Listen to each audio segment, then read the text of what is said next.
Hi, Ija Martins, licensed marriage and family therapist, couples therapist. If you've been listening and watching some of my YouTube videos on living and loving ADHD, then you probably know a thing or two about ADHD, like challenges with planning and organization, challenges with prioritization, impulse control, emotional regulation challenges, and reactive sensitivity disorder. um, all those things that could be challenging for your ADHD partner to manage the day-to-day life, and to be in relationships and also to raise children together. So it's normal to use some of the things you have learned, right, in your day-to-day interaction with your partner with ADHD, and to see more of those problematic behaviors in your ADHD partner. And it may help you to conceptualize and understand why those things get into the way of your day-to-day relationship and operation. And you may finally have something to blame. It's the ADHD symptoms that gets into the way. It's not my partner with ADHD as a whole, right? This is what we call externalization, which can be very helpful and healthy. But what are your ADHD partner's thoughts on you diagnosing them, and pointing out any symptoms that could be ADHD related? Do you know? Did you have a chat with them about it? So based on my experience, clinical experience with clients with ADHD, there are generally two categories of their responses to that. The first group really want the validation and the labeling of belonging to a group that's diagnosed with ADHD. So they feel less anxious and more belonging to this group or tribe and not alone.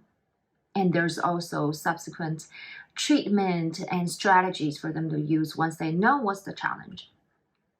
The other group, however, really feel triggered and ashamed by any labeling, any potential indication that they have ADHD or those are ADHD symptoms. So with this group of ADHD partner, you want to be extra careful about pointing out behaviors that indicate ADHD, because that's just going to trigger them and they go down the rabbit hole, and your interaction, next thing you know, is getting into a vicious cycle.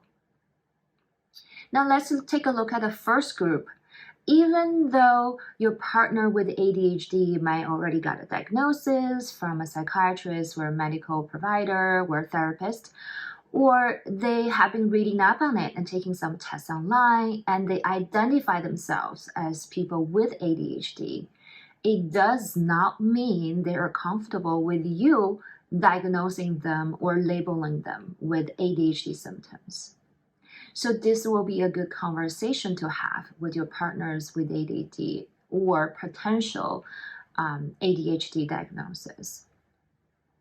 So when they give you the green, that yes, you can remind me when this symptoms of ADHD shows up in our relationship, because I want to be more aware of it and also come up with strategies with my therapist to cope with that. That is a very good sign that they're very dedicated in working on their ADHD symptoms and also want to improve your interaction and relationship. But that's probably a very small chunk of the population that I work with in relationship that's impacted by ADHD. It doesn't mean that if they don't have the awareness, they're in denial or they are not comfortable, like you talk about ADHD symptoms or getting in a diagnosis or treatment, that they do not commit and they're not interested in working on a relationship. It's not the case. What is needed is more patience and a more awareness and open communication from both of you. So what do you do instead if you don't say, hey, that is an ADHD symptom? I'm so sick and tired of that. That's making my life so hard, making raising children with you so difficult. The essence of that communication is to create safety with your partner in this relationship, where they feel they can be who they are, being accepted unconditionally with ADHD or not ADHD. And I mentioned many times before that neurodivergence is a spectrum. Everybody is somewhere on the spectrum, and you may have some ADHD symptoms, ASD symptoms, or neurotics, and everybody has something on the spectrum, and nobody is perfect, and there's no perfection because everybody just different, your brain. It depends on your genetics and also how you're interacting with your environment growing up, and how you're raised, and how you were seen and validated or not seen, if there's any childhood trauma. So that make each of our brain so unique and then so interesting to be discovered by our partner. So the number one thing you can do to create safety is to ask your partner with ADHD, how do they want to address those issues that you believe that's related to ADHD symptoms? Let me give you an example. Say if your partner always forget about your birthday, holidays, and your special days that you should celebrate together, and they have a hard time to plan for that and put that on the calendar, to remind themselves to get presents and make reservations. And you feel really hurt by that you somehow believe that they do not care enough about you and about your relationship when they don't remember. If they have ADHD, very likely they are having a hard time to plan for the future, and their brain always stays in the present moment.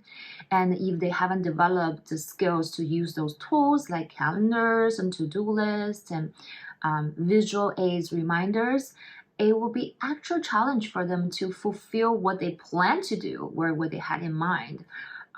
So you can ask them, how do you want me to talk about the fact that my birthday or the special holidays are not celebrated and I feel a lot of feelings about it? Do you want us to problem solve? Do you want us to come up with a plan and maybe using some tools? What are the things that you can do? What are the things I can do to help so we avoid the consequence of this thing that I feel hurt, and then I getting upset with you and then impact our relationship? So number 2 is try to use I statement. And if you have some training in some communication tools, either I to I or nonviolent communication, conscious communication, they always emphasize I statement. Why? When you start a sentence with you notice the pointing the finger, it's very easy for the receiver, the listener, to feel attacked.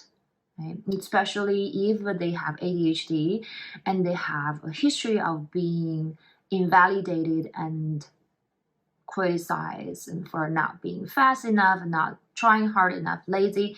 They may have internalized all the shame, and even a tiny bit of a raising your voice or facial expression can really trigger them back to the old times where they're not good enough and nothing they do is good enough, and then they shut down, go down to the rabbit hole. You can't have access to them anymore. So then the communication is not productive. That is why I focus on the I statement, saying, I feel this way when you did this, when this thing were done that way, or something was missing. Using the same example we had before, we can say, when you forget my birthday and didn't plan giving me the gift that I requested, I feel hurt and left out and alone. And I wanted to run away and cry, or I get angry and I have a tendency to criticize you because of how hurt I feel. So you are opening up, you're being vulnerable with your own feelings. I know it's harder than pointing fingers, say you did this wrong.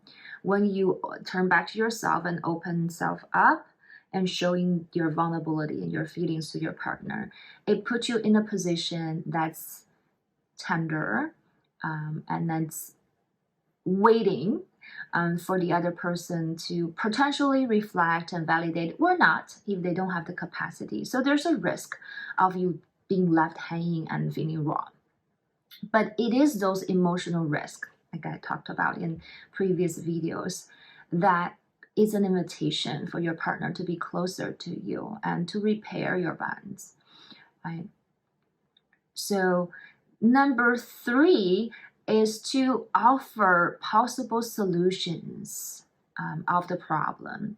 If your partner is receptive, this works for men and women, and a lot of people with ADHD, not everybody, a lot of people with ADHD has a very concrete way of thinking, right? And they tend to come in solving problems instead of validate and reflect on what you say and how you feel. So it might be easier if you know that's the tendency of your partner that's very concrete. You come in with some solutions that's as options, like A, B, C, D. For example, the same example with the birthday. You can say, I know it is very hard for you to remember dates and to plan for it ahead of time. Notice how I avoid your ADHD, duh, or saying, you did this to me. You start with some fact. It is hard for your partner with ADHD to remember, to plan, to follow through with a plan. So how can I help? I offer a couple of proposals. How about we have a shared calendar, either Google Calendar, iCalendar, whatever you use. How about we share that calendar and then we both put those important dates on with a certain color code. So you remember and send out reminders to you. A couple days, set it for a couple days, a couple weeks, and a couple hours. However you want to set it to give as many reminders as possible. It can show up on your computer, show up on your phone, iPad, whatever device that you use constantly to give you the reminder visual cue that this is happening. Number 2, you can propose and saying, well, do you want me to give you a reminder, like an in-person reminder? Okay. And then you can also say, well, plan C is, how about we break it down to smaller steps? And, I'm thinking about the birthday celebration generally has a venue if we're going to go out to eat or celebrate, maybe a gift involved, and probably a card. Tell your partner exactly what are your expectations for this special holiday or a celebration for you, so they don't scramble in the dark. So I know it may sound very not very romantic when you spell out exactly what you wanted, but think in this way. If you can express exactly what you want and your partner can follow through, that is a lot of effort from both of your end. Anyways, your relationship should take effort from both of you, not just one person.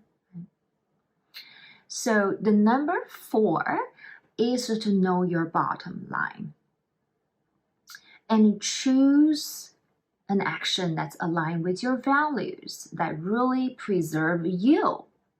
For example, if you feel this is all too much, with the example of birthday planning, that I don't want to do so much work for my own birthday or anniversary, I want them to do whatever they can do to give me a surprise and I can relax and just enjoy that. Very good. If you choose to do that, then you have to let go, release any control about how they do the celebration. And there's a chance they don't do exactly the way you want it. Maybe the flowers or the venue or the food or the gifts, right? Or the cards. Something could go out of control that's not what you expected. But you can still appreciate that. Another example is, it made me think about Byron Katie. There was one chapter in her book and talking about the work, and she talked about this woman who wanted a hug from her husband, but she did not ask. Or maybe when she asked, the husband was in a hurry in the morning to go to work and had no time and energy to give her a proper hug that she asked for. But if that's really her needs to get physical contact and a bear hug that really holds her, she can always go out to ask other people to hug. Right? Same thing. What is important to you in that moment? Is that a hug? Is that a particular presence? Or just the being present, your partner being present, and celebrate you for who you are and who you too are. So make up your mind and know what you really want and stick to that without getting distracted by all the other things other people care about. I hope this helps, and until next time, we'll talk more. Bye.